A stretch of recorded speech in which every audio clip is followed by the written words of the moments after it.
I'm John Hendricks. It's Thursday, June 10th. Today, fleeing the fires again. We need access to more facilities to be able to shelter this large number of Manitobans. As fires force thousands from their home, the Manitoba government tries to find more places to house them. Also today, to fill or not to fill?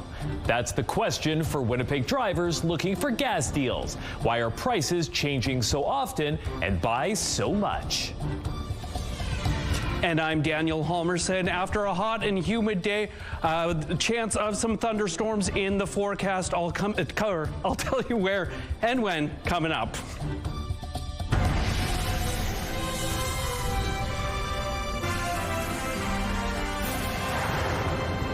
At 12:01 p.m. today, we declared a provincial state of emergency due to the wildfire situation in northern Manitoba. Manitoba Premier Wab Kinew addressing the media today to announce a province-wide state of emergency. It's the second in 2 months. Wildfires are once again threatening northern communities, forcing thousands from their homes. Good afternoon. I'm John Hendricks. Mayor Lee is away today.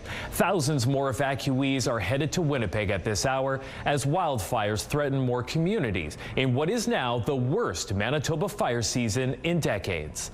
Now, these are the communities most at risk this afternoon: Snow Lake and Garden Hill. Mandatory evacuations have been called for these two northern communities, forcing thousands to flee their homes.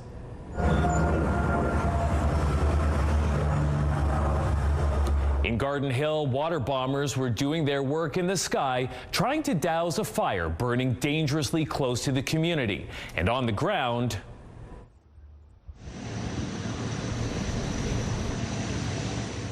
Canadian Armed Forces have landed. These Hercules aircraft are helping transport residents to Winnipeg. They've been flying in and out of Garden Hill all day. The large planes are transporting around 4,000 people to safety in Winnipeg. Snow Lake has also declared a state of local emergency. All non-essential personnel had to be out of the community by noon today. It's a 7-hour drive to Winnipeg. Now, the town's Facebook post says evacuees need to check in at the Leela Soccer Complex in Winnipeg. Cots are set up because right now there are limited hotel rooms available. Many, like Morris Robinson, are here for a second time after an initial evacuation in May. The second time around, and you think everything was going to be okay now, eh? But now we're back to square one again, and I hope nobody gets hurt. Well, good news for Robinson. There are no reports of anyone getting hurt. And that's the way the provincial government wants to keep it. Today, Premier Wab Kinew and wildfire officials said they're doing all they can to keep evacuees safe and housed comfortably. The problem is there are more evacuees than hotel rooms. The primary reason that we have called this latest state of emergency is because we need access to more facilities to be able to shelter this large number of Manitobans who are being forced to flee their homes. One of those places that the province needs access to is the RBC Convention Center in downtown Winnipeg. Now, the building has the potential to house thousands of evacuees. However, there's a big event there this weekend that's still going forward. But Wab Kinew says the province is working to plan around it. Now, the province says this is the worst wildfire season Manitoba has seen since it started keeping digital records in 1995. Right now, there are 105 active fires burning in Manitoba, and more are starting every day due to lightning strikes. So far this year, there have been 261 wildfires. That's significantly higher than the 20-year average of 197. In terms of area burned, the province reports that more than 1 million hectares of forest has burned. That's 11 times higher than Manitoba's 20-year average of just 94,000 hectares.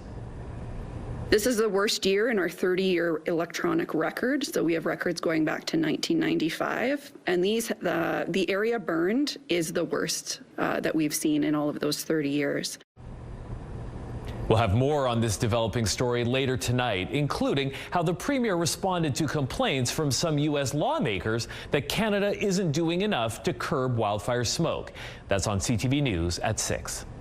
Well, a fight over drugs has ended with a woman recovering in hospital from stab wounds and a 12-year-old boy in police custody.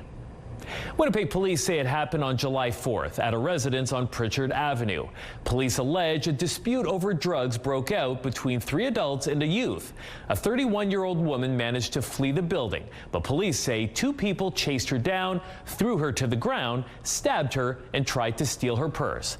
The woman managed to make it to a nearby store and called for help. She's now recovering in hospital. Police arrested 3 people yesterday, a 35-year-old woman, a 33-year-old man, and a 12-year-old boy now face robbery, assault, and weapons charges. A housing co-op in Brandon is getting $500,000 from the province to help pay for repairs and maintenance.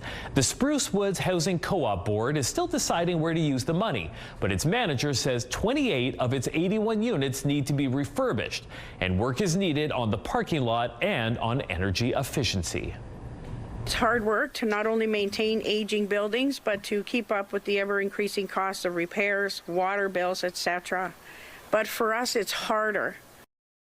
The housing co-op also received over $14,000 a month to support operations through the province's nonprofit housing funding model.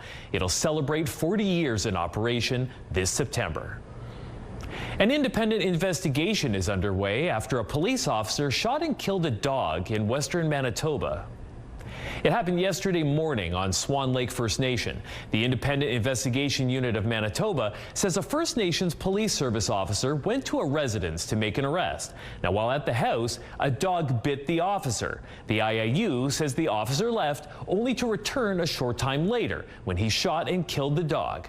The IAU is asking anyone who saw the incident or may have video footage to contact them.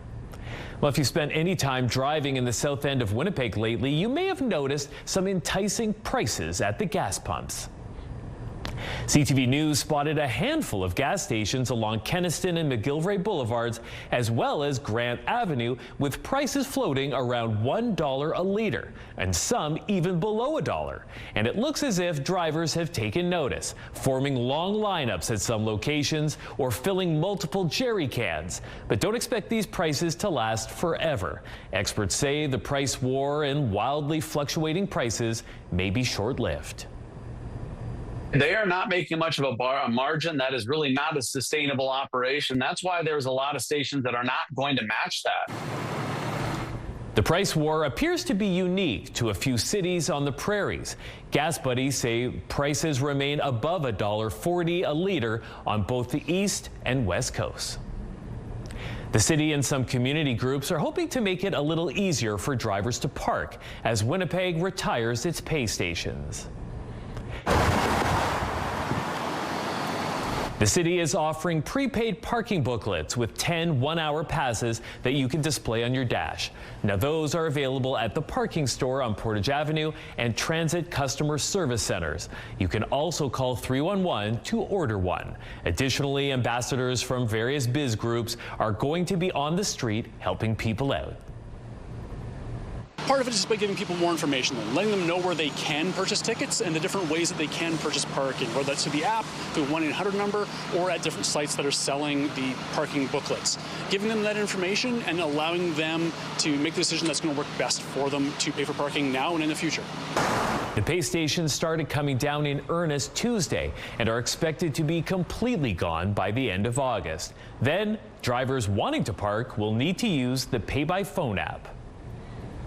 CTV's Daniel Halmerson joins us now with your first look at your Skywatch evening forecast. Dan, it looks like there's some pretty dramatic weather that you could be following.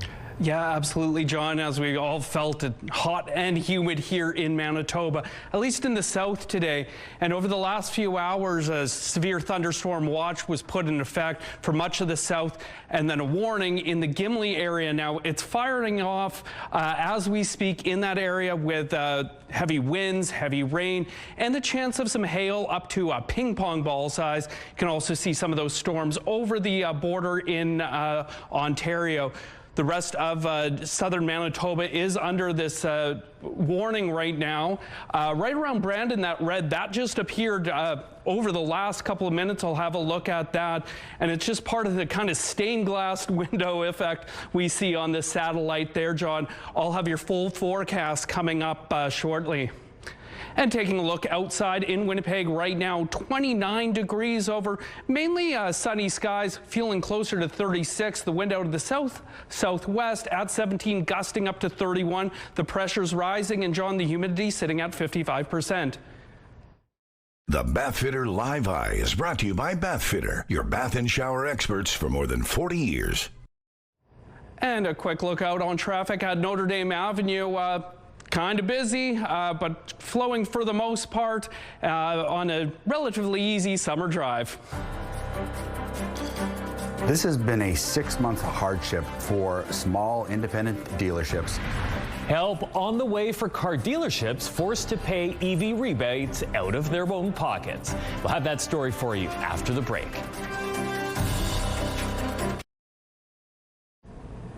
An inmate has died at Stony Mountain Institution. The Correctional Service of Canada says Tyson Harding died at the prison yesterday of apparent natural causes. The 44-year-old inmate has been incarcerated since January of 2023 and was serving a 9.5-year sentence. CSC says the inmate's next of kin has been notified. Ottawa is stepping in to help car dealerships forced to pay EV rebates out of their own pockets. CTV News has learned that help is on the way after the program was abruptly stopped in January when it was apparently overwhelmed by Tesla claims. CTV's Adrian Gabriel has the more. A controversy that began following an electric sales weekend. This has been a 6-month hardship for small independent dealerships across the country that have been owed $11 million by Transport Canada. On Friday, January 10th, car dealerships across the country received this email from Transport Canada saying in part, due to the high uptake, the EV rebate program will be paused in a few weeks. That weekend, a handful of Tesla locations across Canada reported the sale of 8,600 vehicles, amounting to $43 million in taxpayer-funded rebates. By that Monday, the federal program was closed. Dealers paid out money to customers with the commitment to the Government of Canada that the dealers would then be reimbursed. CTV News has spoken with some of the 200 independent dealers across the country who are out of pocket a combined $11 million, some asking that we hide their identity to protect their business. In my case, we're talking over $400,000 loss. Huge impact. Following a months-long investigation, can't say anything. You can't say anything at all? CTV News has now learned that Transport Canada will allow all car dealers, including Tesla, to submit any historical rebates that were paid out to customers before the program was abruptly closed in January, sending out this email informing dealerships of a webinar this coming Friday and Tuesday outlining an important update. Transport Canada has also told CTV News they're looking at starting a new program, saying in an email that they're looking at ways to reintroduce a purchase incentive worth up to $5,000 that supports Canadian workers, strengthens our domestic supply chains, and reflects the times we're in. I think we're going to see a renewed rebate program, and it's going to have some filters there that say the qualifying vehicles either are made in Canada or have substantial content from Canada. There isn't one Tesla production plant in Canada. Canada's Automotive Parts Manufacturers Association is also calling on Ottawa to scrap the GST on all made-in-Canada vehicles, not just offer incentives for EVs. That's something the Conservatives campaigned on during the last federal election. Adrian Gabriel, CTV News, Toronto. Manitoba's Sikh community is working to improve care for medical patients. The local chapter of the Khalsa Aid is raising money to support 2 Winnipeg hospitals by hosting a fundraising walk. The first 10K walk was held last year and raised more than $25,000 for Seven Oaks Hospital. So the group is doing it again. This time the walk is raising money for Seven Oaks and the Children's Hospital Foundation. It's all part of Khalsa Aid's humanitarian mission to help as many people as possible. It started in 1999 by the founder Ravi Singh. At that point, he was looking at helping out refugees around the world. Khalsa Aid has grown since then and is also looking at supporting local communities in the UK and Canada as well. The walk takes place this Saturday at Assiniboine Park. Registration starts at 10 in the morning. You can get more information by finding Khalsa Aid CA on Facebook and Instagram. Community Connection is brought to you by Mr. Reuter Plumbing. Born to be a hero, trained to be a plumber. They asked me my name, what I did for a living, and stuff like that. A very genuine human being. What happened when a local man ran into John Travolta at a Winnipeg hotel? That's coming up next in Spotlight.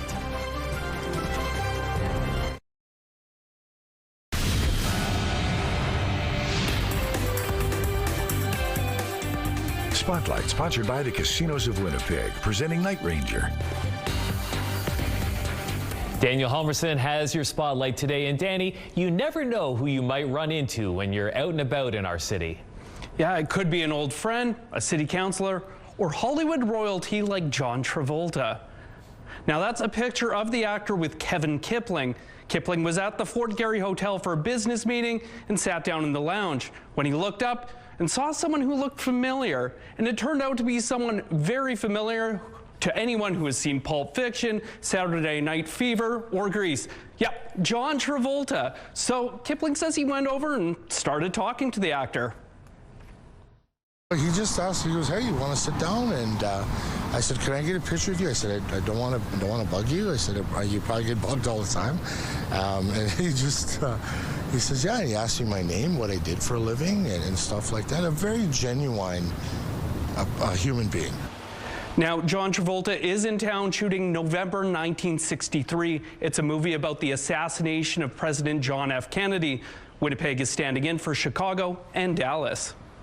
That's pretty cool. Right? That is pretty cool. Yeah, sounds like a nice guy. Well, and speaking, it sounds like art lovers are going to want to make a trip this weekend. Yeah, a very special event is happening out in Riding Mountain National Park.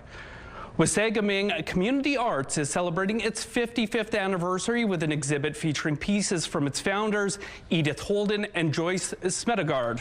The pieces were donated for the summer by family members and private collectors. And on Saturday, the gallery is hosting a special reception to honor their legacy, with family members invited to speak about their passion for art. They studied art in Europe, and everywhere they lived, they created art institutions or organizations to teach art and promote art.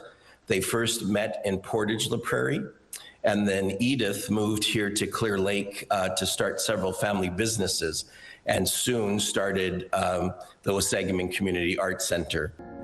The tribute exhibition runs until September, but there are plenty of other events and workshops happening at the center. Head to wasagamingcommunityarts.com to find out more. Thanks, Daniel. Your primetime lineup kicks off at 7 with Transplant, followed by Good Cop, Bad Cop at 8. It's all happening tonight on CTV. Women's clothing provided by RW & Company. Salon services provided by S&Teak Spa Salon.